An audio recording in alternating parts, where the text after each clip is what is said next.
Ladies and gentlemen, let's get ready to rumble!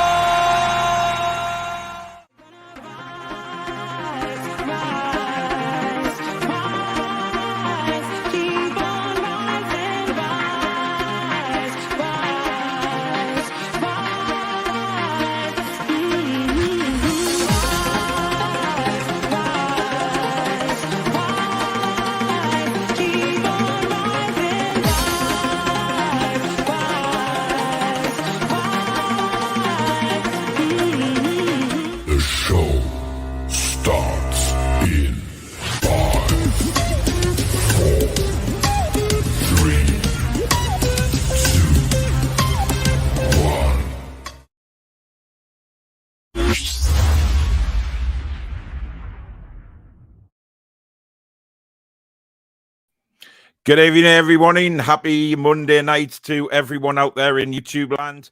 Of course, this is the transfer show with myself and Stato. And this is where the fun starts, guys. This and ahead, we start seeing who the possible signings can be. The transfer window, of course, opens on June the 10th. That is when the real excitement starts. But, of course, we can be linked to players before then. Players can agree to sign before then. As, of course, Aston Villa have already signed the Marseille player today. So, you know, it's very interesting. Villa are making early moves. So, you know, will we be making early moves, or will we just be gently walking across the sand, listening to the waves lapping up, knowing who we're going to be bringing in, and everything is cool as a cucumber in Toon land? It will be very interesting to see. Before we start, obviously, we'll go through a few of your comments that have already come in. Dan says, good evening, peeps. What's your thoughts on Calvert-Lewin? Personally, I think he's still decent, young, and Howe can make him better. Well, I believe he's on our list tonight, so keep watching, Dan. He says also, I don't see any point in buying Henderson for 50 million quid. Would rather keep Dubs and Darlow and spend it on a decent striker. ASM will thrive with Paqueta, Big Joe, Bruno, Wilson, and a new striker for sure. For me, the window would be Paqueta, Botman, Dominic Calvert-Lewin, Ekiteke, and maybe a cover for right back and left back if Targett doesn't sign. Good evening, Spider. Hope you're well. Anyone else having football withdrawal symptoms already? Yes. Jimmy, good evening. He says Villa aren't messing about. Indeed not. Carl says, isn't it boring without a match to look forward to? Well, that's what we're here for.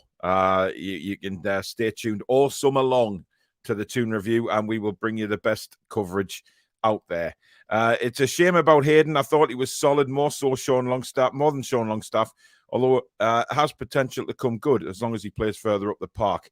Yeah, it seems to me, Alex, that Isaac Hayden's on his way out, judging by the way he spoke on social media as well. Yeah, I mean, that was the post-Arsenal stuff, wasn't it? Yeah. That was his response to the final home game of the season. I'm undecided as to whether that was a good buy or whether he's just tried. Maybe I'm not just sure. I don't know. I think the jury's out with that one. I think he's just tried to write something sentimental, and he's happy about his time he's had. Yeah. Maybe he might not have meant that as maybe it might have come out the wrong way. Maybe it was his farewell, but I'm unsure.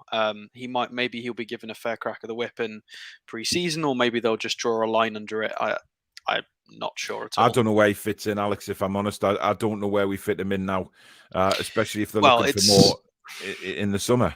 It's more the fact of just bodies, because if Longstaff doesn't agree, that's one down. Matty Longstaff's likely to probably go out on loan again, I would imagine. And then you've got Hendrick as well. We might need him purely just based on cover, possibly. Yeah, that's a possibility. And the fact he can play different positions. Yeah, I guess we'll see. Yeah. Liam says, evening Toon review. Can't wait to see who arrives at the airport this summer. Hopefully we sign as quick as Villa have.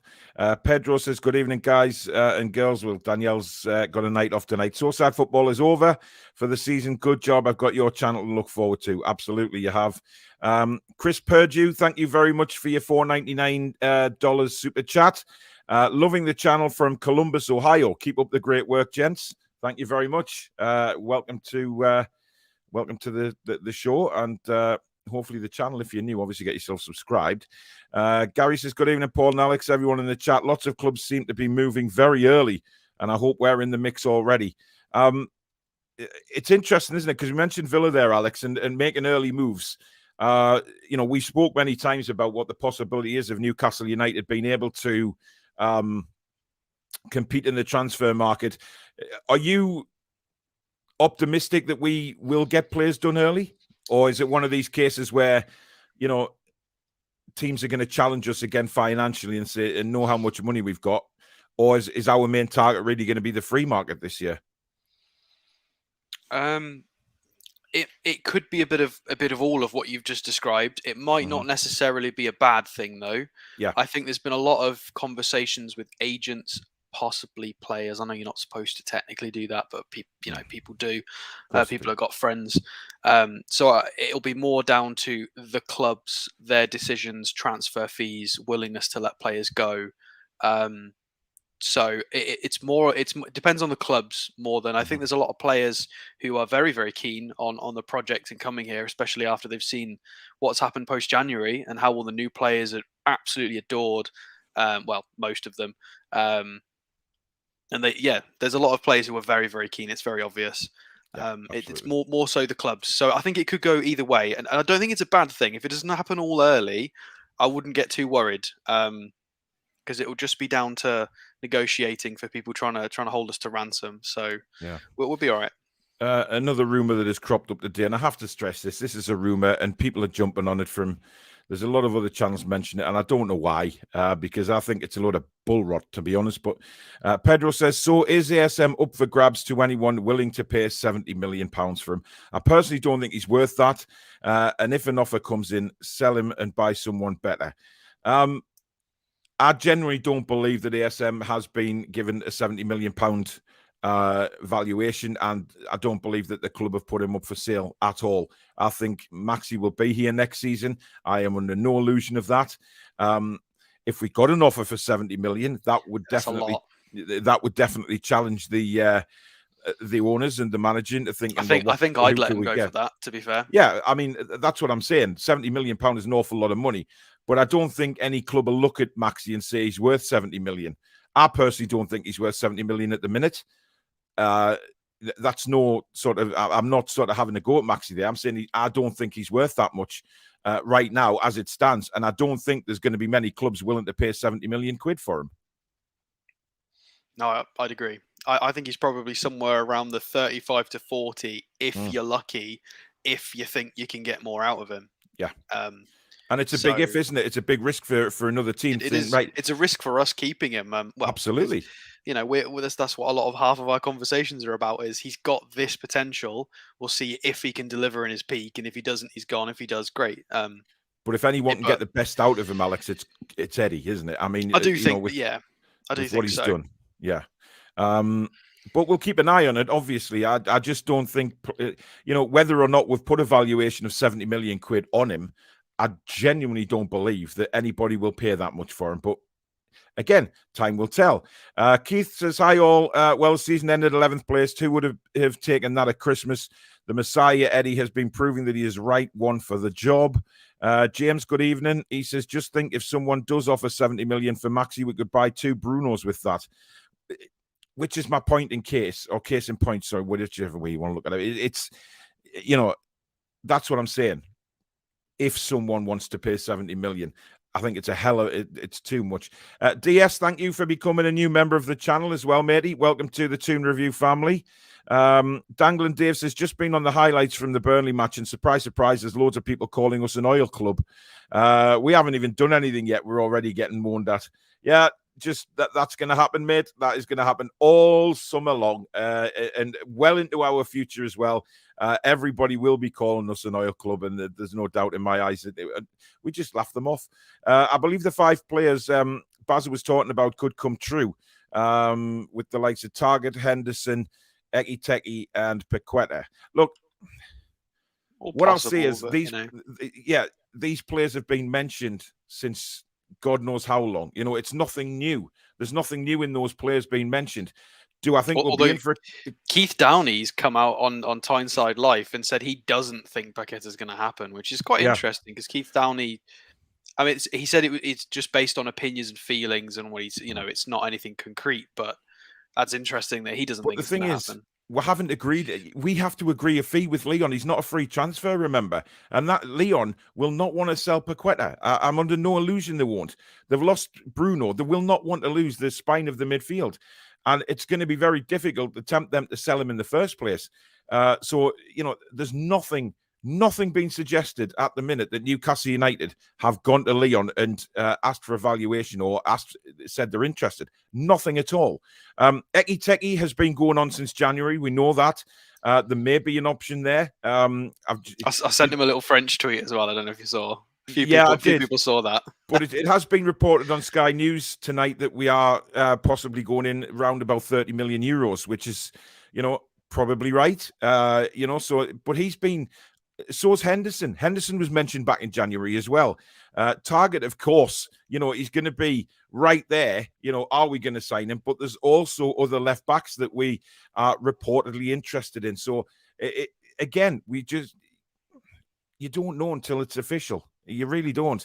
I'd be disappointed if Targett is not the first through the door. He's earned it. Good evening, Cesare. Please keep the comments respectful. No all caps. Enjoy the show, indeed.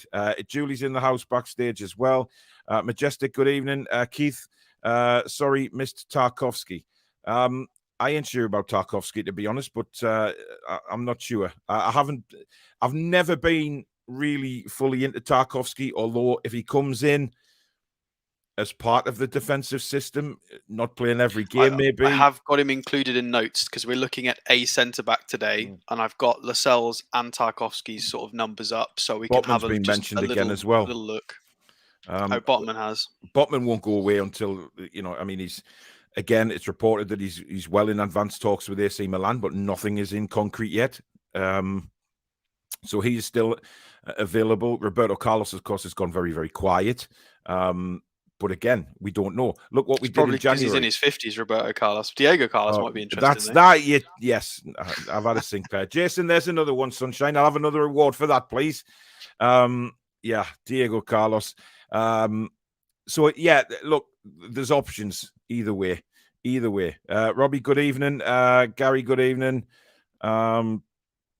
Pedro says, at least J7's injury is not as serious as first thought, a deep laceration of the foot. Thankfully, a quick recovery and shouldn't be out too long. Just been on John's channel, he says, Wood and Wilson are the same type of striker. Surely he didn't say that. In what... Oh, John, please, no. In what way are those two the same type of striker? I don't quite understand that, but no. Ryan, good evening. I'm glad there's unique names here on the thumbnail and not the fashionable names like Paqueta, Carlos, Botman, and Nunes. Well, you've got Alex to thank for that because he bollocked me basically for not changing the transfer show thumbnail for quite some time. So he said it in a very, not a pushy way, but when Alex is getting at something and thinks, the sentencing, maybe update the thumbnail is, in other words, it's about time you updated the thumbnail, you lazy bastard. So I did actually change it. So there you go. We should sell Wood back to Burnley. That's been mentioned a few times. Right. Who's first on the list tonight then, Alex? Okay. Let me make sure I've got everything in order. Let's throw that up first. Yeah, there we go. It is going to be a common. I know Ryan said, it's nice to see some fresh faces, but this one is going to be one we've heard a lot about, which is Renan Lodi from Atletico Madrid. Indeed, but it's purely because we've not looked at him specifically on the channel before, so I felt like the amount of chatter about him, we should have a look. I thought it's time. So yeah, I agree. Where am I sharing? That's what I'm sharing. Okay. There we go. Cool. So we have Mr. Renan Lodi from Atletico. So obviously, before I started doing research, I was very, very much a yes, definitely sign him. Mm-hmm. Just because, Atletico left back Brazilian. I know he's quite flary. He's very good. The more I've been digging, the less certain I am. Depends on the transfer fee, it could be. And I believe he is contracted for quite a while, potentially. That was the other one. So we'll see. Depends on what sort of prices we'd be looking at. What's he valued at? That is a great thing. I mean, we're going to have to look at Mr. Calvert-Lewin on here. I was looking at his injury records. So Lodi is... I think Lodi's got a shorter contract. 25 million market value. That could be because he's not got that long remaining. Yeah. 2025. Okay. I feel like that's... No. It'd be... If we pay that, I'd be impressed. That's about what, 19, 20 million pounds? We're not going to get him what for the market that. rates Absolutely are. not. So that is rather low. So contracted till summer of 2025. Yeah, that's yeah. So obviously we've got the whole Matt Targett debate. What we're going to do at left back? We've got Paul Dummett re-signed for a little while. Matt Ritchie's obviously not going to be an option anymore. We're not sure what we're doing with Jamal Lewis. Mm-hmm. So what would Lodi bring? Well, he's 24. He's capped at national level. He is used in a funny way, though. He doesn't start all that much for Atletico at the moment. He's not been starting a lot recently. Mm-hmm. He comes on as a wing back, and he does have a strong left-sided centre back to cover for him. Yep. When he is on the pitch, he is normally part of a plan to stand on that left wing. And we've got a bit of that in our side with being geared towards switches to the left side, using Trippier, Shah or Shelvey to try and get it to Maxi, Joe Linton and create things. Mm-hmm. So that is a system. That is something that we're familiar with. It's something the lads understand. And it is something we're going to have to lean into as a team. Now that teams are going to give us more respect next season, we're going to have to break down low blocks. We're going to have to be a bit more talented. We're going to have a bit more of the ball. So we're going to need to have a few more answers for a few more questions. Yeah. So he could be that. What do you think he brings us over Matt Targett, Alex? Or do you think Targett is more steady? Capability, more offensive, definitely. Right. His goals and assists don't necessarily suggest that. So if we look at my notes, so I've been calling him Pie Man because he's got some. His crosses per 90 is 3.14. And his touches in the attacking penalty area is 3.14. So he loves a pie. So for a left back to have, be in the 93rd percentile for touches in the attacking penalty area, he likes attacking. He wins the ball back more in the attacking third than in the defensive third, which again for a left back is pretty mental. Atletico are quite dominant, so these are a bit funny in terms of like blocks and clearances and pressures. If you've got a lot of the ball, you don't need to be doing a lot of that necessarily. It just depends. Yeah. So he is a very, very different player to Matt Targett. Very, very different. And I'm unsure how he's going to cope in a back four in an English league. Maybe I'm doing that a disservice. He is an incredible player. And he's not exactly one for the future. It's not like he's 19 or 20. He is 24 years old. So he is, are they going to want to compete for first team football? Mm-hmm. Okay, so in terms of how he's used for Brazil, he is used in a back four. He's made a good amount of appearances for Brazil. And the way they sort of play that system is Douglas Luiz for Villa or whoever's in there at the time, Fabinho or Casemiro. Yeah. They cover wide left. Because Lodi typically gets on his bike, and I actually have a tactics board prep for this if it wants to load. So this is roughly kind of what our 11 looks like, trying to break down a low block. This is where Lodi sits for Brazil. This is how they break down a low block. Fortunately, we've got Cher and Trippier. We've got people who can play, and Bruno. We've got very good ball players here. So these little switches. This is how Lodi plays now for Brazil, and this is also how we kind of like to play. We've got this as a tactic. So Lodi into sort of Maxi, Joe Linton could cover wide left. It kind of works. It does kind of work against teams better than us. I don't know. Scares me a little bit, but it's just based on what I've seen. Would that not? Would we? Well, I mean, would that make us very susceptible to a very quick counter attack? Very possible, but Bruno's very good at mopping up, as is Joe Linton. So it just depends. Obviously, they do this in Brazil, but it's Brazil, so they're all very talented. Typically, what will happen for Brazil is this is Marquinhos. He will step up with the ball, and he will either play it. He will just play it somewhere dangerous, or he'll switch it to Lodi. We've got Shah, who can also do that, and hopefully This is why I've been whinging about Lascelles, because if this is Lascelles, he's not going to be able to do that. He's not going to be stepping in and playing killer balls in as a centre back. It's just not his game. Yeah. Whereas Shah and Trippier can do that. They've shown to be good enough to do that. So yeah, Lodi, very, very interesting player. Progressive passes received per 90. He's in the 98th percentile. So for a left back, he's receiving a lot of progressive passes. So that's pretty weird considering he's a defender. So he's always standing really high up. And the way it works often for Brazil is their left-sided striker, whoever that is, will play quite inside with Richarlison and let Lodi be the width. And then whoever's on the right wing, it's normally like Gabriel Jesus or Anthony for Ajax, they will hold like a really, really wide position.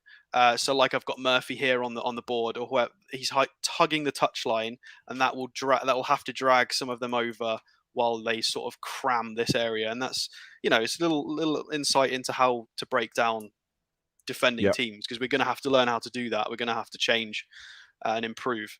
So tactical similarities, Reguilon from Real Madrid. A lot of sort of Italian, Spanish people on this list in terms of statistical similar players. I'm undecided. I really am. Very, very, very, very good player. I'm just not tactically savvy enough to know if what he is as a player is going to be able to translate into left back in a Premier League back four, coming up against the likes of an improved Arsenal, a Chelsea, a City, a Liverpool. He's going to have a lot more to do than he potentially does in La Liga. No disrespect to La Liga, but I think he's got going to have a lot more coming at him. So maybe, I don't know what you guys think. Maybe you guys have got some better opinions than I have. It's interesting because I think a lot of people, certainly Newcastle fans in general, are probably more so fixated on bringing Targett in than Lodi, simply because of what Matt Targett's done for us and how well he's done. I mean, we can't say he hasn't done well, because he's been steady the whole time he's been here. I think he had one dodgy game, didn't he, against Spurs? But they all looked lost in that game. Yeah, they were all a bit poor, weren't they? A disastrous game. What do you think about this, Alex? Mbappe's new contract at PSG. Asif's put there in a bit of a sarcastic remark about him being the new owner at PSG. Are we going down a dodgy line here when we sort of give players a say in who the club signs, or do you think that's something that's gone on for years behind the scenes? There's potentially been bits of that in clubs around Europe. Yeah, I mean, I could imagine. I mean, I don't want to name names. That's mean, but big, important, older players who are part of national setups and big clubs.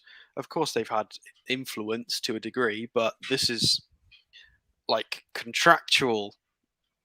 I want decisions. This is another level. I don't know how I feel about it. I'm not sure.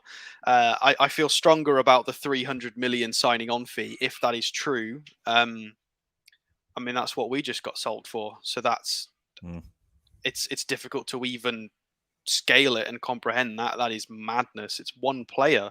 What if he gets a double leg break and never plays again? It doesn't make sense. I'm very confused, and I'm very interested to see how this is going to go in terms of FFP. And in terms of fairness, obviously Real Madrid and Barcelona have complained to La Liga, and they've submitted complaints as well. So we'll see where it goes. But considering in the previous summer they got Donnarumma and Messi on frees with crazy signing on fees, and they got Ramos as well, It's not like they've been gearing up for this. Like City have been gearing up for Haaland signing. The Haaland signing, they've been a bit, apart from Grealish, obviously they got rid of Ferran Torres. You can see that they've been trying to somewhat make Change this it around, work. Whereas PSG have just gone, now we'll just throw everything at it. I'll be interested to see how they spin it, but I'm against it. I think it's crazy. Spencer makes a point there. Maxwell Cornet could be an interesting signing. I don't think he'll be staying at Burnley next season. Very, very good player. Eddie really interested in Sangare. Julie says, we didn't relegate Burnley. Okay, technically on the day, yes, but relegation is the sum total of their season. Sadly, just not good enough. Jamie says, do you think we could sign Botman? I mean, who knows? We don't. The thing is with Botman, we don't know how far down the line he is with AC Milan. If he's got any sort of deal in place, we'll just have to, play it by ears on that one. Stephen, good evening. He says, Alex, you still owe some Jimmy Neal classic and a beard shave, young man. Don't worry what anyone outside of our fan base call us. Just enjoy the ride. Absolutely. And I think a lot of Newcastle fans are doing that now anyway. They're just laughing at everybody having it's very salty, to be honest. Kenwin says, I think we'll be fine without ASM. He has potential, but maybe he won't meet it on the time side. 40 million plus sell-on clause. Yeah, but nobody's going to pay 70 million. I think we're pretty, only 1 in 5 like this video, like the live stream to boost it. You can like it if you wish, Daniel. It's everyone's prerogative to hit the like button. England is mine says Dubravka is a great shot stopper, but we need a modern day sweeper keeper and a solid midfielder. That's a note regarding Lodi as well. If we're going to play that way, I in my notes, obviously I can't talk about everything in my notes because I just write everything. He'd be able to communicate with Bruno and Joe Linton, obviously in Brazilian Portuguese. It'd probably be a bit of technical communication that they just do naturally with ASM because they're all very gifted players. Mm-hmm. But then when it comes to communication with his defenders and goalkeeper, would Lodi be able to, would they be on the same page as Byrne and Dubravka in terms of shouts and understanding and movement and style and how they've played stylistically throughout their career? And again, sweeper keeper, if we're doing that kind of thing we've demonstrated with Lodi, we'd need our keeper to be playing in ways like Manchester City and Liverpool goalkeepers play. We would need a bit more from Dubravka. That can he offer it? Maybe not, maybe. Yep, absolutely.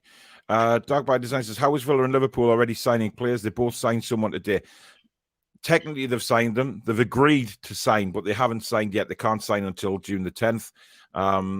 But they've agreed to join the clubs, which they can do. That's fine. The reason I don't think Paqueta will happen is our midfield is our strongest area. I think our largest signing will come in other areas. Love it when you say Eki Teki. Can I just go back to the previous comment? You know, we brought on Murphy in midfield as a substitute. Yeah, our midfield isn't the strongest area, not by a long shot. When you look at who was available yesterday, I know Willock was injured and Shelvey's injured, but you look at Shelvey's getting on now. Willock. But that could happen next season, and then what do we do? Bring Murphy on again in midfield? Yeah, when we're challenging absolutely. For Europe. Spike says, evening lads, been looking forward to the show. Too many rumours floating about. Well, that's always going to happen, unfortunately. Atletico Madrid left back, is it Dala instead of Targett? Dala, interesting one.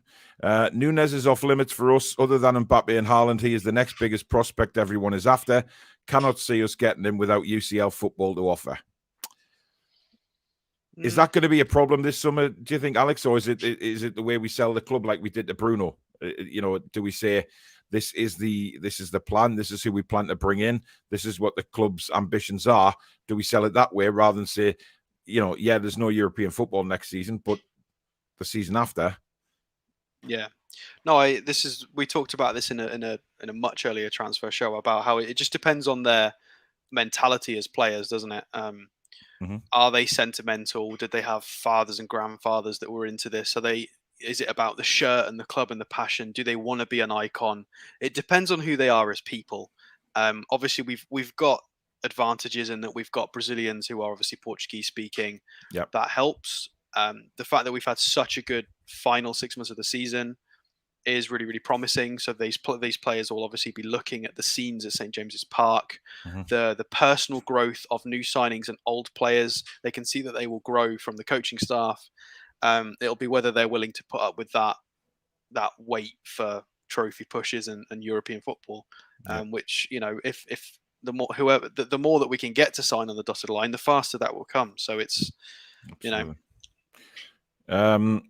Targett's last has posted it was short and sweet, so sounds like a farewell. Well, it could be just a farewell this season, short and sweet, which it was. But we'll see what happens. I see Simon Jordan has admitted he got it all wrong about Eddie Amanda and Newcastle on Talkshite today. Yeah, I've seen clips of it on social media. Look, he's digging himself out of the hole he made for himself as Simon Jordan. He shouldn't have said what he did anyway. Because, how would he know what was going to happen, this season to Newcastle? Well, he hadn't done any prep, had he, for his comments at the time? He hadn't researched that Eddie Howe had been with Chelsea and Atletico, and he didn't look into what had been going on behind the scenes. He just said things. Yeah. I mean, what he said was right based on what he thought the information was, but his information wasn't right. He hadn't looked at, what had actually been going on with him improving his coaching. Like, all of his staff were involved in the process of him learning as well. Yeah. Jamie says, can you give my Brian a shout out? He's new to the channel. Thank you. Welcome to the channel, Brian. Thank you for your hopefully your subscription. Keith over in America, thank you for your $10 super chat. Really kind, mate. He says, how much do you guys think we could honestly expect in total from our own player sales this window? That's a good question. Player sales. Not a lot, if I'm openly honest. 20, 25, if we're very lucky, maybe.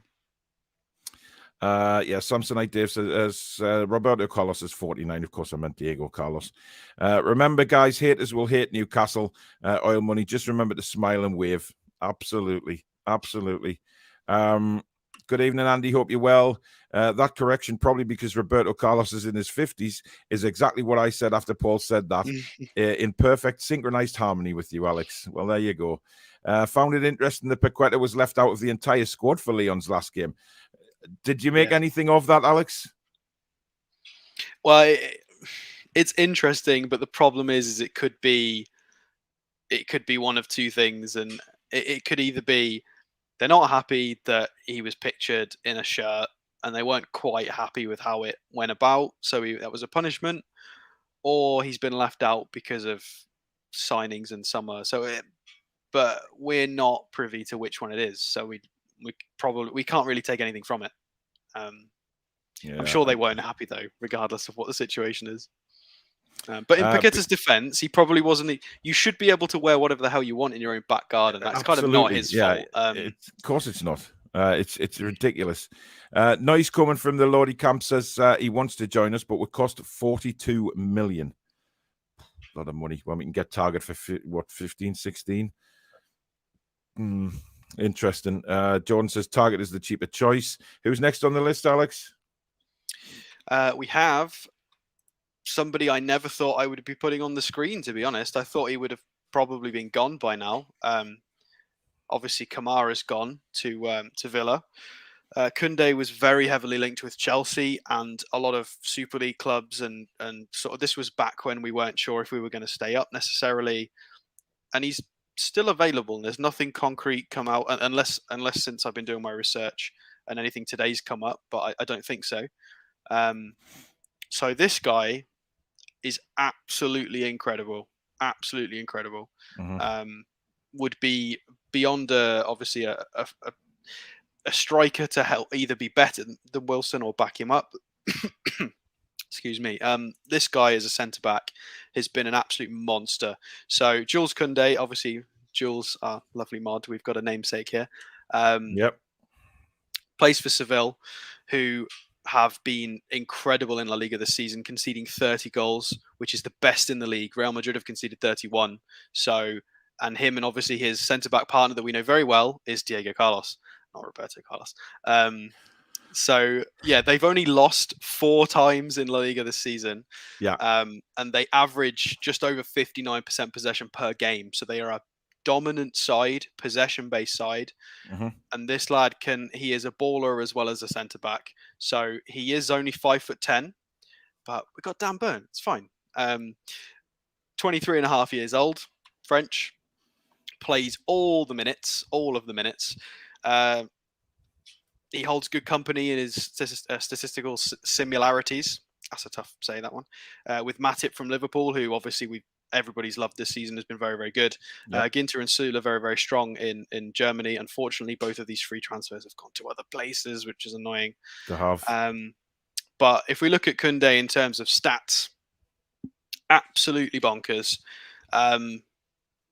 This is a little low because Seville have the ball and they just don't care. They just get swept away before he has to make blocks and clearances. They don't have to do what we did against Burnley the other day. There's no need for it because they can play in a better way. So his passing is absolutely phenomenal. 71 passes attempted per 90. So I've got three 70, matches. That's incredible. Yeah, well, it gets better. I looked at his last 3 games, the last 3 games of the season versus Bilbao. 99 touches, 86 accurate passes with a 91% pass accuracy. Versus Atletico, Christ. 74 touches, 59 accurate passes at a 94% again. And then versus Mallorca, 96 touches, 71 accurate passes at a 90%. So he's always hitting above 90% pass accuracy. He's getting somewhere between 75 and 100 touches. He's involved. He's creative. And versus, what did he do? Against Atletico Madrid, who are obviously an incredibly good side, 12 out of 13 long balls. So the kid can find a pass. So he's like, if you mix Big Jam, Fabian Schär and Shelvey into one player, it's this kid. Absolutely incredible. Contract expires in 2024 in the summer. Estimated market value of 60 million euros, which is a bit pricey. So realistically, they're going to want more than that, aren't they? Potentially. We know how it works. They're going to want more. This is why I never bothered included him in a show, because I just never thought. But his name keeps popping up with links. He's not committed to anybody else yet, and he would be great. Well, that's so interesting. I thought we'll have a look. He's not committed to anybody yet. It's very quiet on him, so you never know. I mean, he would be a fantastic signing. Probably better than Botman, if we're honest. Yes, just by a quite long stretch. I mean, they've finished in Seville. So he transferred him from Bordeaux in 2019. Played 3 seasons for Sevilla. 4th place. Arguably, they should have done more this season. They bottled it at the end of the season. Yeah, they should have come second. Plays in Champions League, Europa League consistently. He's probably one of my favourite picks, to be honest. But he would cost a fair whack. So, indeed. But we will see. Ricard Anderson, thank you for your 100 Swedish krona. Very kind, my friend. He says we could get a great central defender for not a lot of money. And Digger, 25 million, Tarkovsky for free. And we could maybe get 10 million for Lascelles, Clark and Fernandez, Bernshard and Digger and Tarkovsky, the 4. I mean, if you want to reshare the screen, I will just show you something very interesting. Just 2 seconds. We've got another super chat, £4.49 from Max Dawson. Thank you very much, Max. Love the channel, plus love the Facebook banter. 60 points plus next season. Let's hope so. There you go. So we've got Koundé here, and then I've got Tarkovsky up just to have a look, and the difference in the passing statistics. Yeah. In terms of how we want to play. He is marginally better than Jamal Lascelles in passing in certain areas we need, but it's all marginally doesn't sound very promising to me, Alex. I mean, given the way Lascelles passes the ball out, marginally better is not going to be what we need. Simple as, and that's why I'm not sure on Tarkovsky anyway. I agree that the difference is Lascelles has been given a try in a progressive team and it's not worked. Yeah. Tarkovsky hasn't had a chance yet to try it, so I'm not sure he can do it, but it's nobody can really say that he can't, because we don't know. We've never seen him try. But Yeah, but compared to the Koundé statistics, it is. And there's if it wants to load, there's I reset the page. There's big jam if anybody wants to see that lovely passing information there, which is why I do whinge about him. I do love him. Basically, but... all it should say, is join those lines together and just write the word shite, and that'll just sum up how good he is bringing the ball out. But yeah, interesting. Jason, good evening. He says Thor has just phoned me saying something about Roberto Carlos. Yes, I thought you might be there. Matty Targett has been absolutely superb, but I think a lot of comments are coming in that his social media tends to say that he's not going to be signing. It makes me a little bit sad, to be honest. Michael says, while Lodi would be great, I'm more of the thought process that he's the type of signing we make in the second phase of this rebuild.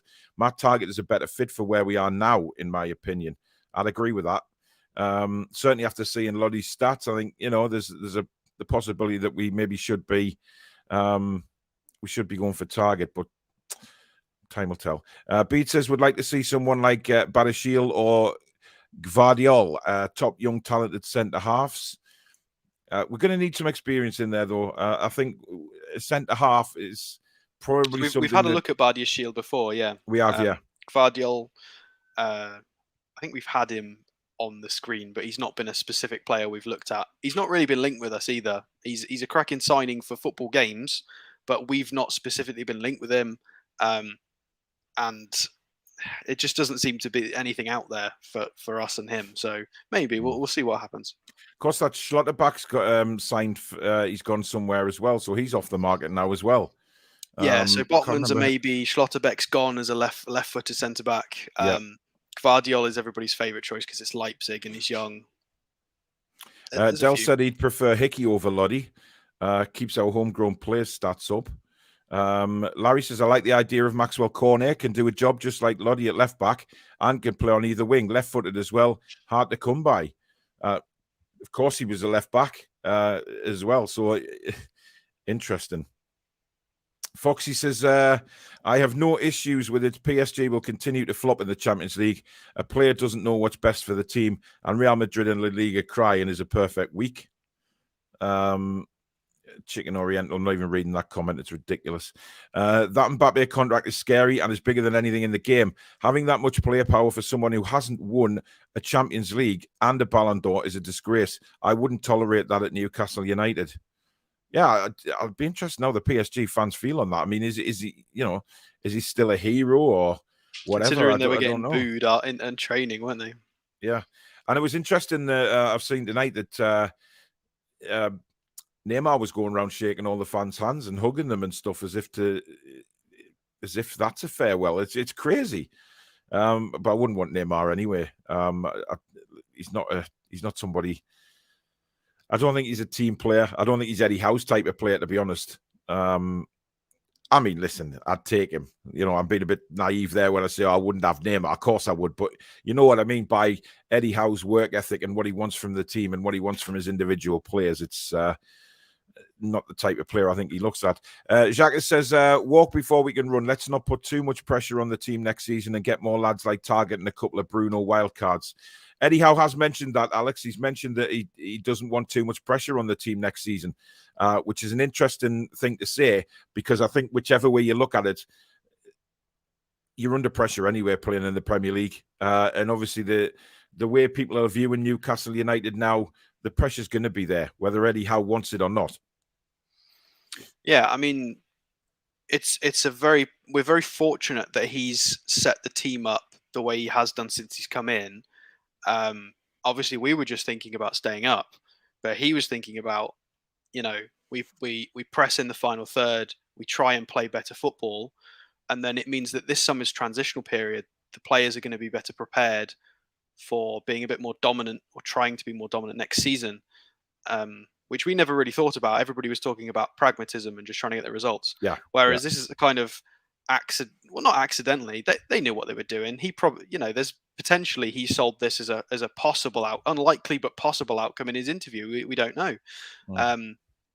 And yeah, this has been. There are people far smarter than me that have been planning this for a very, very long time. And fortunately, all of the lads, even probably some of the youth players, have trained quite a lot with the first team. They understand who we are, how we're trying to play, what we're trying to do. And this will count. This will go a long way. I think it will help us with that transitional period into next summer, be a bit more aggressive. So. Absolutely. Tide DV, thank you for your £5 super chat. He says, Mbappé is a special case. Born and bred in Paris, he's a superstar and of national significance. Macron personally got involved to keep him in League 1. That's, to me, that makes it even more crazy. Just a little break, guys. So if you are enjoying the show, please don't forget to hit the like button, give that thumbs up, and let YouTube know that something good is happening on the channel. If you are new to the channel, we've got over 950 people watching at the minute, which is bizarre. It is just incredible again. Thank you so much. If you are new, hit that subscribe button and also the notification bell so you know when we upload or record. And if you want to donate to the channel like so many wonderful people have already tonight, please do hit that $sign at the bottom of the live comments, and that will take you through to a payment message. So thank you very much in advance for that. And just a quick little video to let you know about these. So let's get down to business. I've been waiting, think I wanna make that move now. Baby, tell me if you like it. Tell me if you like it now. I've been waiting, think I'm gonna make that move now. Baby, tell me how you like it. Let's get down to business. Yes, the mugs are available at the toonreview.co.uk. Much more merchandise coming in the next few weeks, guys, once we get the right manufacturers in for us, etc., etc. So keep an eye on that. But you can order your mugs now at the toonreview.co.uk. Plenty to choose from as well. Just to let you know, those guys that have ordered the mugs already, our manufacturer is back from vacation on the 27th of May. The order is in. She will get them done as priority and get them back to us so we can get them out to you as soon as possible. So they are on the way. A lot of people, Alex, are mentioning Nick Pope in the comments. Sort of taking him over Dean Henderson. I'm not sure. I quite like Dean Henderson, to be honest. If we were going to go for a goalkeeper, I would possibly take Henderson over Pope.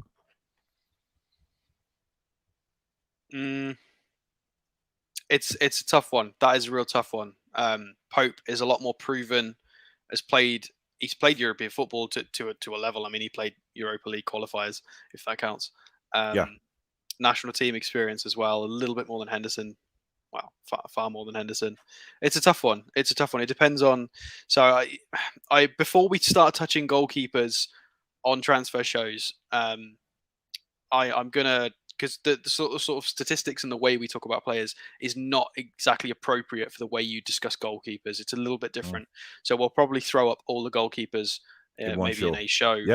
We can look at Schmeichel as well, who we've also been linked with. And we can just have a look at what maybe we need going forward potentially with teams that play the way we do. How their keepers getting mentioned a lot in the comment, which is kind of you're right, and we'll definitely have a look at it. It's absolutely really so there you go, guys. We'll do a transfer show linked to goalkeepers, which will be quite good, really. It'd be interesting to sort of compare them all. I think Willock will have a good season next year.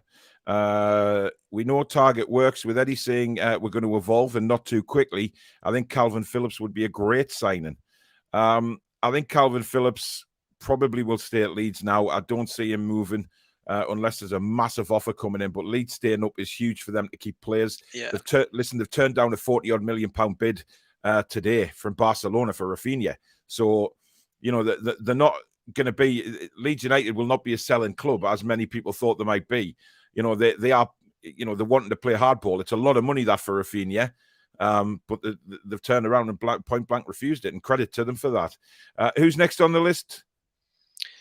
So this is the right wing wild card. He's been mentioned in quite a lot of shows before, and we finally got around to him on the list.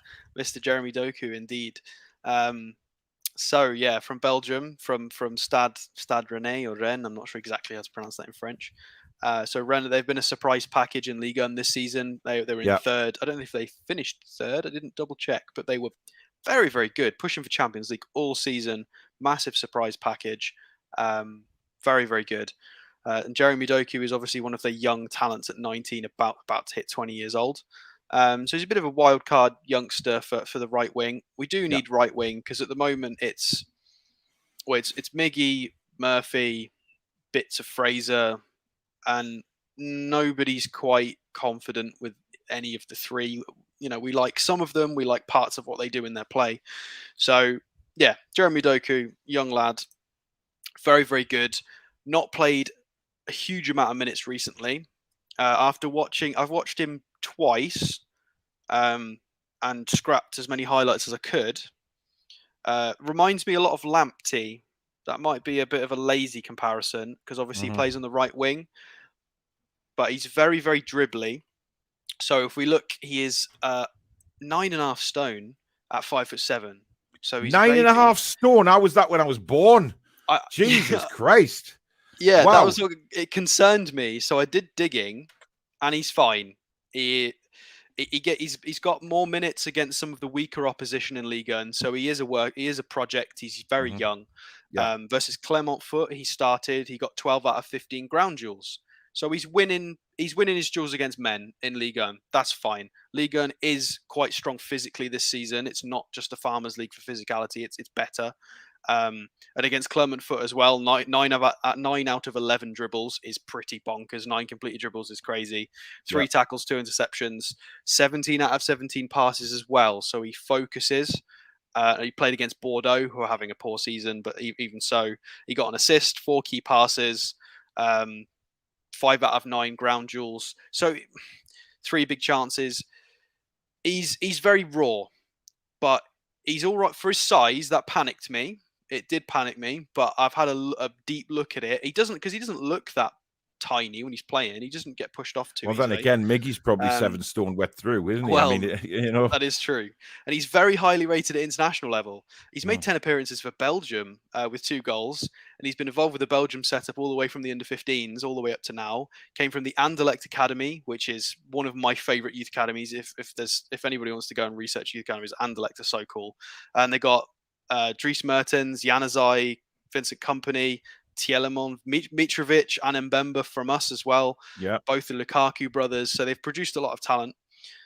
His market value is only 22.5 million euros at the moment, which seems. Can I ask a question on him, Alex? Right, you mentioned Lamptey before. It's gone very quiet on Lamptey across the board transfer wise, because a few months ago, they were talking of Man United, etc., being interested in him, and it's gone very, very quiet.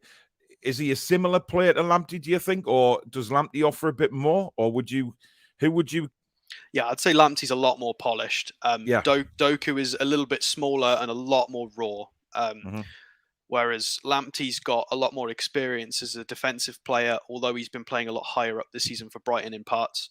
Lamptey's a filthy crosser of the ball as well. Doku's very different. He's a hell of a dribbler as well, to be honest, for a right back. Well, so is Doku. I mean, if I scroll down and look at the stats, that's maxi stats. That's pretty nuts. 12, nearly 13 progressive carries per 90, and nearly 5 dribbles completed per 90 in the 99th percentile. So he's putting it arguably slightly better than maxi stats at dribbling, but he is making appearances against the sort of the worst teams in Ligue 1. So he's getting it a bit easier. But, not to take anything away from him. If we look at his statistical similarities, he's got Diaby, who we were linked with, Zaha, Adama Traore, Ousmane Dembele. So there's a lot of top names on the list who we know how good they are on the ball. So good at pressures as well. Eddie Howe likes his energy. He's an interesting player. So the things that scare me, there is a but. There is a catch with Jérémy Doku, which I didn't quite realise until I researched him properly. August 2021, hamstring injury. October 2021, knee injury. December 2021, knee injury. January of this year, hamstring injury. March of this year, calf injury. Yeah, he's been injured a lot. That really concerns me for somebody who's about to turn 20. That's a lot of soft tissue injuries it's no wonder with doing that per 90. I mean, he's a rocket, but it concerns me. I think he needs a bit of development, because if his pace goes and he gets too many injuries at the moment, I don't see what he offers beyond his absolutely frightening dribbling and pace. So he's a very maybe. He might be one of those that if we can pick up for a reasonable fee, we bring him in and loan him out, or we bring him in and we use him as a backup right wing. Depends on how expensive he would be. But I can kind of see why his transfer values, it seems to be floating around the 20-25 million euro mark. I can kind of see, because he's a risk. He is a risk, but he's incredible to watch. I'd probably want to take Lamptey, if I'm openly honest, though. If we had a choice between the two, I think Lamptey's an incredible player. I really do. I think he would excite everybody as well. Well, I don't think we'd get Lamptey for 50 million for Lamptey. Yeah, you're talking a lot of money, but you're getting... It'd be double. You're getting more options with Lamptey as well, positional wise. I think he can play anywhere down that right hand side. True. Very true. Which would be, for me, you know, we know what he's done against us. You know, he's ripped us apart numerous occasions. And I just think he's one of those players that, you know, from where he plays, he excites you every time he gets the ball. A little bit like Maxi, you know, when he gets the ball, you don't know what he's going to do. And, you know, it's... But Lamptey has a finishing product as well. As you said earlier on, he's a brilliant crosser of the ball. And obviously the likes of Callum Wilson, or if we're going to bring in another striker, you know, somebody like a Lamptey pinging them balls in. He'd be good at maintaining width as well. We do need people absolutely. who are good at, you know, because I know Eddie Howe likes his inverted wingers, but sometimes it's nice to have an option of somebody who actually hugs the sort of the touchline and creates a bit more width. Again, these are all things we're looking at in terms of how we're going to be able to start breaking teams down next season. Yeah, for people who pay a bit more respect to us. So, I mean, can you imagine Trippier and Lamptey on the right hand side? Wow, that would be frightening. Yeah. Big up, Paul and Alex. Can you give me your thoughts in Patrick Schick? Is the guy available to buy? We haven't been linked with him at all. We did look at him as a bit of fun, but there's not really been much in terms of rumors or links. No. Tony Stellafella, thank you for your £4.49. Of course, Tony's a Leeds fan, so he'll be a very, very happy man this evening. Probably still drunk from the weekend, no doubt. But yeah, there you go. Kulusevski would never come, but imagine a front three of Maxi, Wilson, if fit, and Kulusevski on the right. I'd hide the checkbook at him. He's been marvellous for Tottenham, hasn't he? He's been an absolute revelation. And that goal, he scored at Norwich on Sunday was superb, cutting in on his left and bending it in the top corner. Very good player. It's Juventus just hoarding talent over the last 3 years. They've got a lot of people that don't play that are very good, to be fair. Yeah. Koundé could be our Vincent Kompany, says Dell. Haven't Koundé and Chelsea agreed to personal terms? I thought I saw them closing in on a deal the other day. I haven't seen that. There's bits, but I've not seen anything confirmed. Yeah, there's no confirmation of that. So Danielle says, we will get the players we need for sure. Let's not worry about other clubs apart from Manchester United. Let's all laugh at them. She really doesn't like Man United. Anders Christensen isn't committed to Barca yet on a free. Let's go, says Samsonite. He's a good player as well, Alex, to be honest, and on a free transfer. But I've seen a question earlier on in the comments asking about, Dan the man from Brighton and when he's coming in. We've got nothing on him at the minute. You know, he's still on gardening leave as far as I'm aware. And I don't think they're going to get him in before the window opens anyway. So I think it's just as you were for us this summer. But unless they decide, I think I read somewhere about a $3 million deal had been in place for compensation, but I haven't heard anything after that either. So again, Michael says Tarkowski is a backward step for us. Honestly, even for free, not sure he would be a great fit for us. He's marginally better than Lascelles, and he's 2 years older, so it's... Yeah. Well, he's asking, of course, there's been reports saying that Everton have offered him 120 grand a week.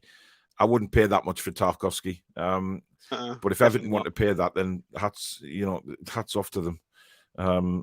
Not the relegation battle. When we're linked to centre-backs being mentioned, we would never go for Tarkowski now. Jules Koundé's current market value is 54 million. Did I have the wrong thing down, did I? What did I have him down as? Oh, it's because I didn't actually write it down, did I? I left it on the transfer market. Yeah, he'll be I put 60 million estimated. Yeah, it varies from website to website. It's going to be a lot. Absolutely. Cheeky Dybala bid on a free. Yeah. He hasn't said where he's going yet. I wouldn't take Neymar, says DS. He would destroy the team spirit. How was injected. Getting Conference League would be like overachieving, but you never know. I don't think it would be overachieving if we got the Conference League next season.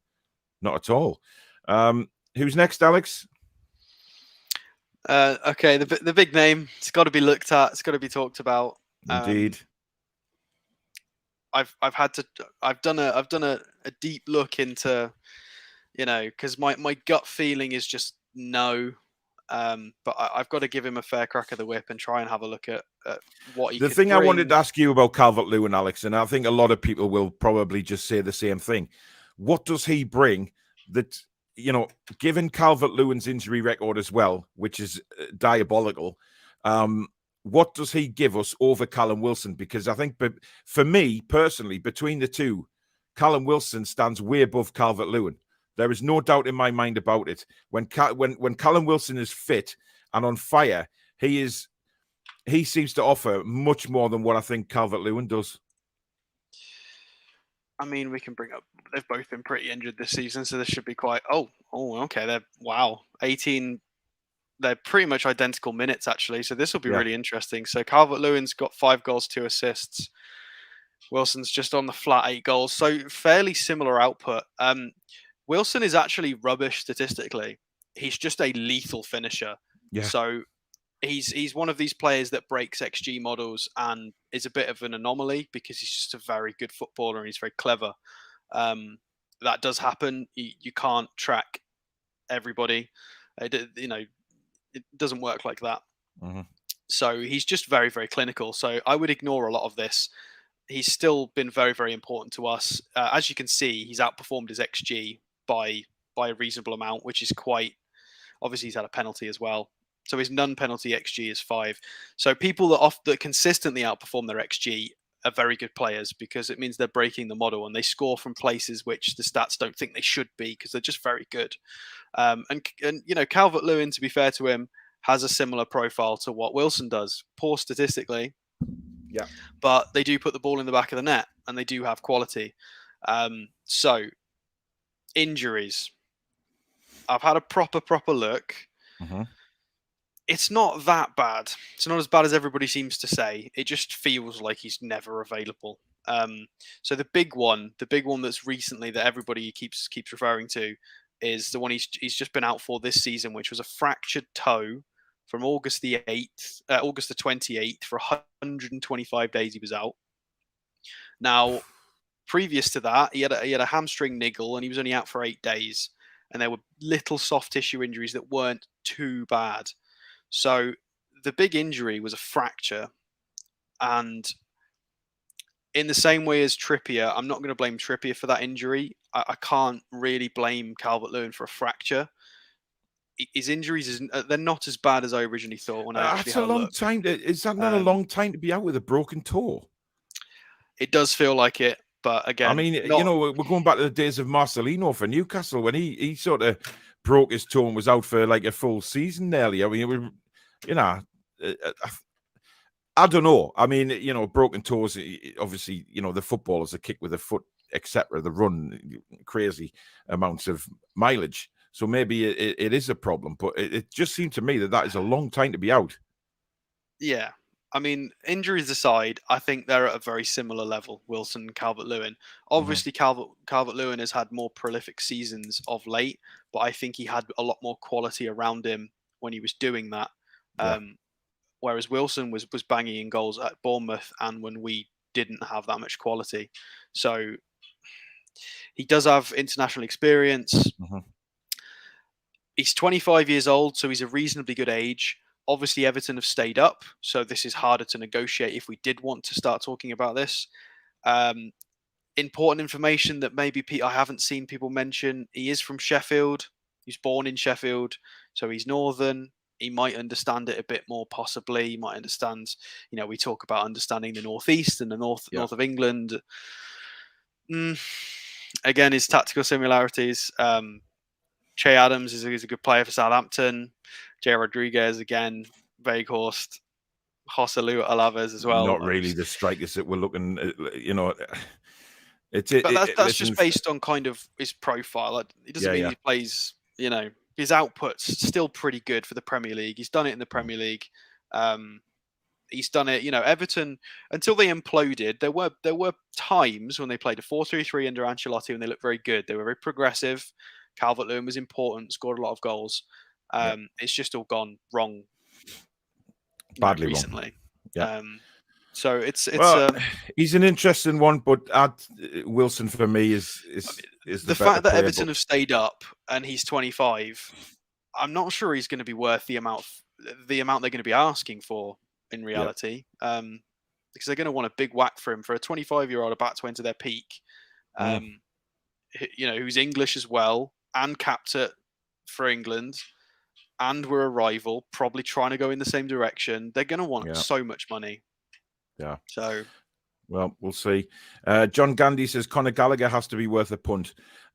Yes, but I think the way Thomas Tuchel talks about him, I think Conor Gallagher is going to play a big part in Chelsea's season next year.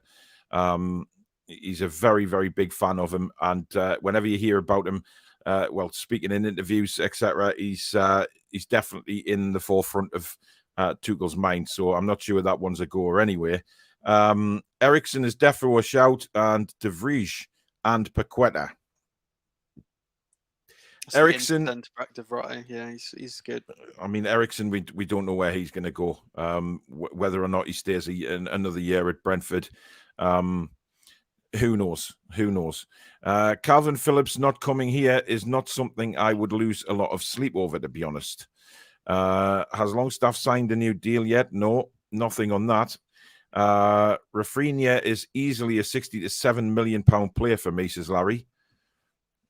I'm not sure he's 70 million. I would sort of say in between 50, 55. If you're saying Rafinha is that, then Jared Bowen's got to be the same based on output for the season. I mean, Jared Bowen, he's the one that got away from us, due to previous owners, but never mind. We have to go on from there. Right, what's next, Alex? Well, this is the wild card. So okay, there have been a few mentions in chat, and I'm undecided on who to type in for the final one. I've got a few prepped on the list. I would like to go back and have a look at Botman, because people have continually mentioned him, because I don't think he's been particularly good in the second half of the season. I think he had his head turned. He's not performed as well. He looked good against Chelsea in parts, and then wobbly in parts as well. Yeah. His match-to-match ratings are quite low. His stats have dropped off since we looked at them in January in terms of his passing and his confidence.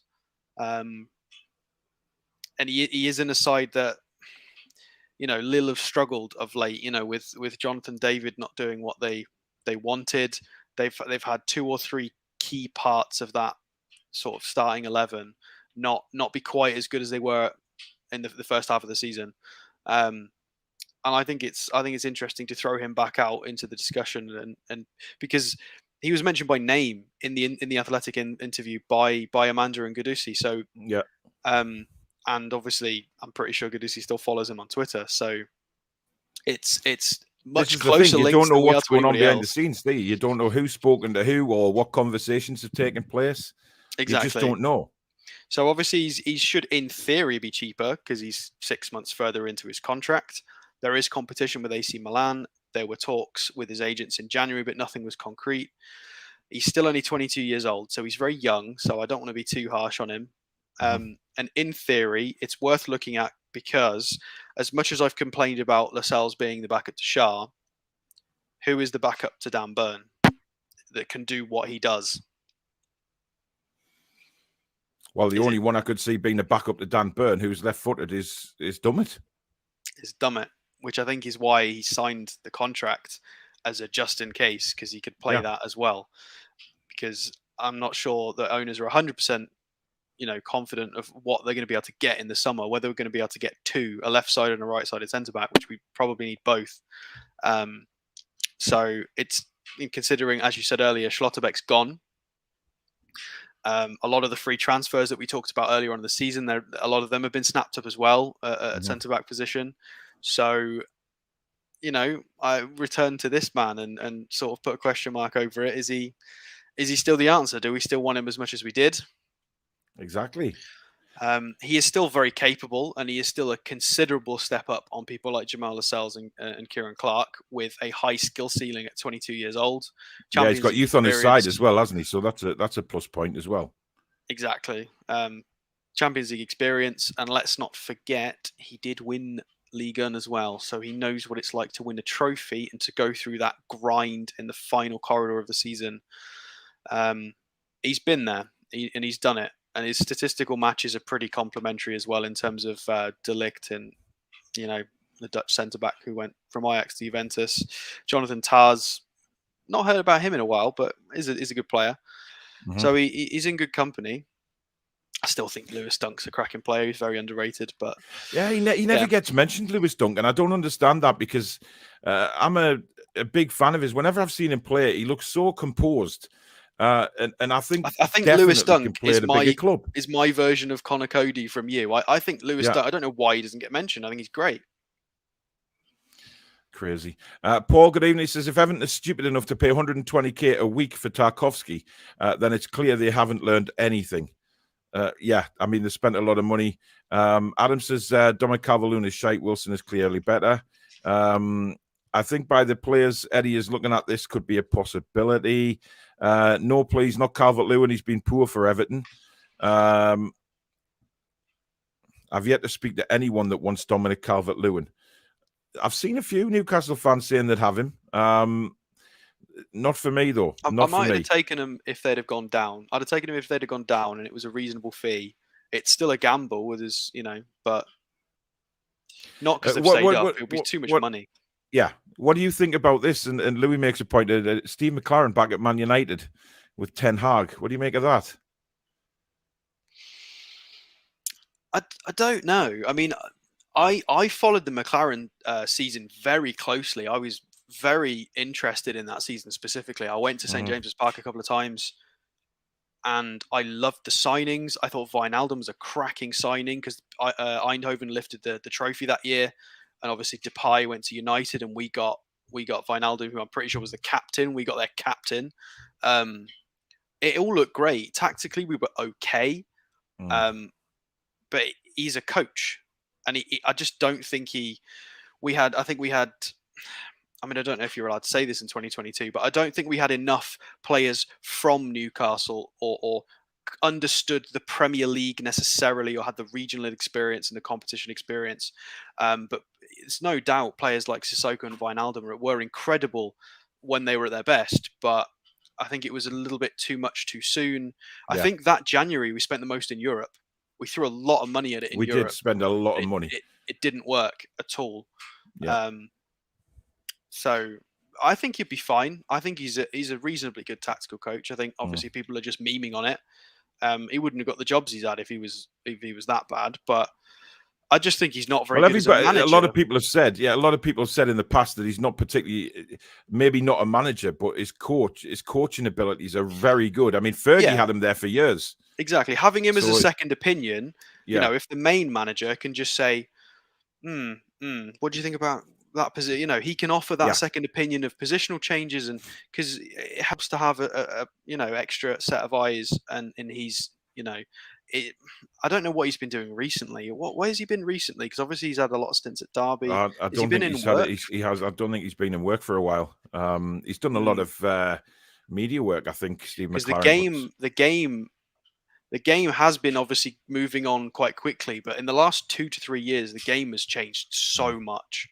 Well, Ten Hag obviously thinks a lot of him. I mean, it's he's walking into a cauldron there, and he's taking McLaren with him. So you've got to say that he's obviously still very well thought of. Geordie Metal, thank you for your £20 super chat, my friend. So kind. He says, imagine if we get Nunes or Jesus, Lamptey, Paqueta, Botman, Targett, and Henderson. definitely a top 6 finish. Yeah, we dream big. Tangy says, can we have a look at Isak, the Swedish international striker? He's gone off the boil a little bit. Am I not wrong in saying? I think he's had a bit of a difficult time of it. I mean, we have looked at him before, but he did. I think we had a look at him and Zapata and Jonathan David, or we looked at all of them in January, because we were all expecting another big striker signing, and it never came. So he did kind of fall off a little bit, as did Jonathan David. They kind of been tainted with the same brush, unfortunately. I think Isaac's not done as bad. I think he's been quite good. As you can see there, I mean, we still need to do the show on XG, but he's been rather unlucky there. XG has him down as scoring 11 goals, and he's only scored 6. So he should have an extra assist as well. So he looks like he's had quite an unfortunate season. Yeah, he's about to turn 23, so he's still at a good age. 6'2.5", strong lad. He's got all the right credentials. It just depends on where they want to go. Yeah. Obviously, I mean, you can see by that he's got better statistics than Callum Wilson. But with the kind of striker we use, it's not necessarily about that. It's about their, how clinical they can be and the system and. Yeah, maybe. Stephen Holloway, thank you very much for your £5 super chat. No comment, but thank you very much for your kindness. Good evening, Paul Sales in the house again. Hi, lads. Think we should do a combination approach of Man City and Liverpool. Flex financial muscles, i.e. Man City, on select hand-picked players through thoroughly scouted, i.e. Liverpool. Steve Nixon will be the key. To be honest, I would be happy with an 8th to 10th place finish and a good FA Cup run next season. I think they'll be aiming higher than that. I think that they'll have ambitions to be higher. Eki Teki will fill out after a few trips to Greg's. Yeah, he's still very young. He's a kid. Let's not forget that. He's still got lots of time on his hands. Magpie says, here's a thought. Get Ritchie on the coaching staff with the job of toughening up and bulking up all the players who wear the same or less than a corner flag. For example, Almiron, Eki Teki, etc.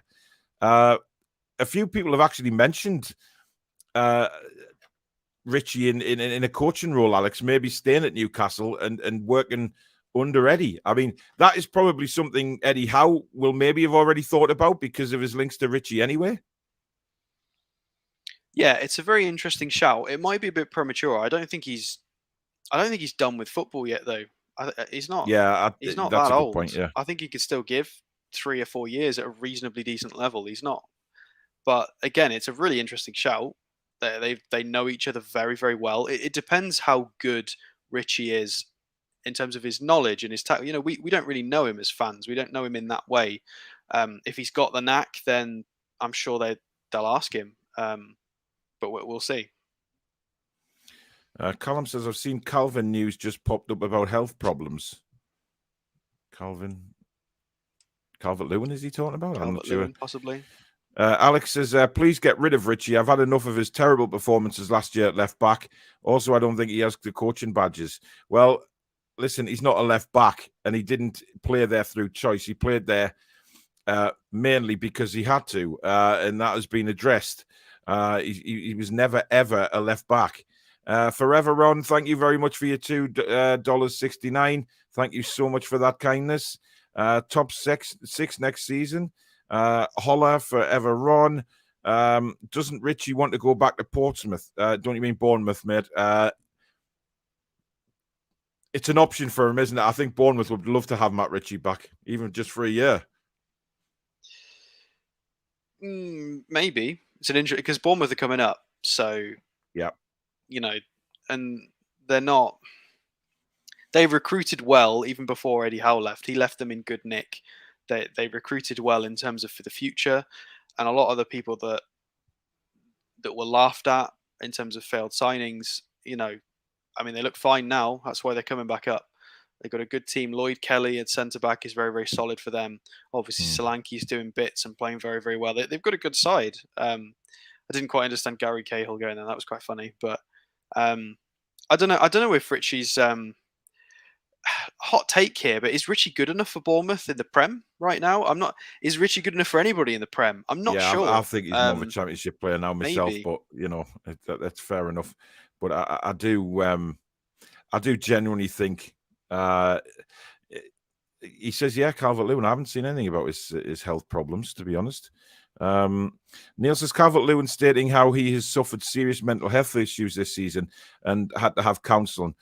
Good on him to speak up. Yeah, fantastic. I mean, I haven't read anything about that, but if that's the case, then good on him for speaking out. And if he's had the mental health issues and he's overcome them via counselling, then hats off to him. That is something that obviously is very personal to him, and he's decided to actually speak up about it, which in my opinion is really good, because I've spoken up about my issues and in past videos, and I think it's good for people to come out, and especially in his position, being a professional footballer, it sort of and similar to that young lad coming out as gay at Blackpool. I think he's fantastically brave, and hopefully this is a forward motion now for players to come out and say, look, despite the fact we're football players or professional players, we suffer just like the rest of you. We're not different. We're human beings. And I think if Calvert-Lewin has done that, then 100% hats off to him. Cedric says, wow, 1K viewers and growing watching right now. Up the Toon review. Cheers. Thank you very much. If Nottingham Forest stay in the Championship, offer Lascelles, Elliot Anderson on loan and some dollars for Brendan Johnson. Interesting shout. Yeah. Well, of course, Lascelles has been rumoured to be going back to Forest. Kari Anderson, thank you very much for your 50 Norwegian krona, mate. Superbly kind. If you have spare time, see Fredrikstad in Norway or another clubs in Norway. Fredrikstad, I don't follow Norwegian football, I have to admit. Written it down, but so I'll have a look. You talked about academies before and the likes of Anderlecht. I think a lot of these Scandinavian countries do have very, very good academies. Whether the clubs are, Champions League clubs or just a professional out, from what I've seen, these Scandinavian clubs have fantastic youth academies and ways of bringing their kids through. Yeah, well, it's how they stay alive in Austria and in the Netherlands. They've not all got the revenues, the television revenues, or the ground capacity, or the sponsorships. It's not necessarily there for them, and they play Moneyball and they play it very, very well. They're very, very talented. I mean, a lot of these countries were very, very successful in historically in international football in the 70s, 80s, and 90s, and this has all been built through decades of very, very clever people establishing like an identity through like under nines all the way up through to the first team. They have paths to the first team, and it results in crazy transfer fees to like German clubs. There's a lot of people that go to like the second league in Germany or the Bundesliga. And then they stay alive through transfers, essentially. I mean, if you look at some of the players that have come out of Ajax and PSV, I mean, I know those are the top two clubs. I mean, I know Feyenoord and there's others, but some of the transfer fees are outrageous. And the smaller clubs still get, it's comparable to when we talk about sort of League Two, non-league. If a smaller club sells an academy prospect for like €1 million, that for a smaller club in one of those countries is absolutely enormous, and they can especially if they put sell-on fees on as well, which I think they do. Yeah, a percentage of sell-on fees, which is always helping out the smaller clubs. Academies is definitely a good topic. Depending on what they do in the summer regarding our training ground and academy, it's definitely a show in there. If we get good information, we could see maybe if they want to go in a certain direction. It'd be lovely to have an identity for us throughout all the academy, and that'd be great if we could start talking about our academy in the same conversations as some of that. That would be wow. Nick says, is that a marine or tropical tank, Paul? It's tropical. It's an African cichlid tank. Lots of different colours in there. Just added some more at the weekend, which are looking nice and bright. Today's talk brought up James Harrison for £15 million. That's a good deal. I like James Harrison. I did see him linked, yeah. I think he's a very, very good player. Very, very good player. But again, time will tell on that one. Right, we've come to the end of the show for today. Don't worry though, there'll be much more transfer shows in the coming days and weeks. Tomorrow night we've got the fan forum with myself and Mr. Trey. So get yourself on live with me and Billy and have a chat about everything Newcastle United. Stato, you're welcome to join us if you're not too busy over there in Polska. On Thursday night, Wednesday night, we have the end of season review. So we will be talking about player ratings for the season, what has happened through the season. We'll be looking back at the takeover and how we progressed as a club through part of that season. And Friday night is the Toon Review Awards, where we will be giving different awards out to many, many different categories. So if you want to have a really good laugh on Friday night, that is the show to watch without a shadow of a doubt. We will be giving some bizarre awards out. We'll be giving some crazy awards out to viewers, members, mods, hosts, all sorts of stuff. So definitely get yourself in for that one and have a good laugh in the comments for that on Friday night as well. Now, if there is any news pops up about Newcastle United, of course, I'll either bring you recorded videos or I will actually go live and talk about it with you guys through the day. So stay tuned for that because they could pop up at any time if we get any. You can tweet me as well and contact me if there's any. Yeah, not news. That's obviously Paul, but if there's any anything like we've talked about tonight, if there's anything you guys, if you see a player and you think, oh, that fits what we need, the system, feel free to throw suggestions in the comments. Or Alex does read the comments of the transfer show, guys. So if you just put the players' names in the comments, he'll have a look at them for the next show we do. But lots coming up, as I say. Thank you for Alex for your time tonight, matey. Thank you to the mods backstage. Wonderful job again. And thank you to you guys out there. We've had over 1,000 watching on a Monday night, which is absolutely insane. I can only keep saying thank you. You guys are incredible. If you were new and you like what you see, please do subscribe to the channel. Hit the notification bell, and it'll let you know whenever we do upload or record a video. You can become a member of the Toon Review. I've got a giveaway. Possibly on Wednesday night, we'll do that for a Newcastle shirt. It's an old Nobby Solano one. With 24 Solano on the back. And even if it's not your size, you can stick it in a frame and reminisce or do what you want with it. But that'll be given away on Wednesday night. And some brilliant shows coming up. You can super chat the channel if you want to donate to it. If you're watching the rerun of the show, there is super thanks now available just along from the like button. It's a $ with thanks written next to it. So if you haven't managed to catch the show live and you still want to donate to the channel, you can, of course, do it that way. From now on. But that is it from me and Alex. Thank you very much for taking the time to watch us tonight. Have a great end to your Monday and have a great Tuesday, guys. And we'll see you for the fan forum at 8:30 tomorrow night. Take care, guys. Be kind. Good night.